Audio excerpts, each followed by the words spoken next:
Welcome to Thoughts on the Market. I'm Michael Zezas, Head of Public Policy Research and Municipal Strategy for Morgan Stanley. Along with my colleagues bringing you a variety of perspectives, I'll be talking about the intersection between U.S. public policy and financial markets. It's Wednesday, November 24th at 11 a.m. in New York.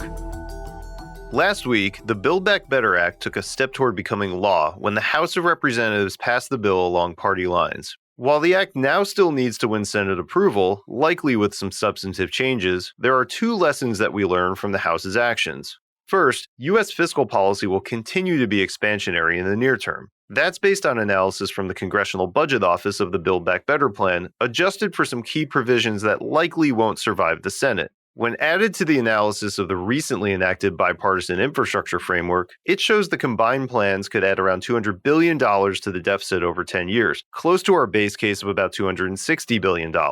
But more importantly, the analysis suggests most of this deficit increase is front-loaded, with around $800 billion of deficits in the first 5 years, toward the high end of the base case range we flagged earlier this year. This is the number we think matters to the economy and markets, as the durability of the policies that will reduce this deficit beyond 5 years is less certain, as elections can lead to future policy changes. And this number also helps drive some key views, namely our economists' call for above-average GDP next year and our rates team's view that bond yields will continue to move higher. Our second lesson is that the corporate minimum tax looks like it has legs. The provision, also called a book profits tax, survived the House process largely unscathed. While Senate modifications are to be expected, we expect the provision will be enacted. That means investors will have to get smart on the sectoral impacts of this new, somewhat complex corporate tax. Our base case is that this won't be a game changer for markets. Our equity strategy team calculates a 4% hit to S&P 500 earnings before accounting for any economic growth.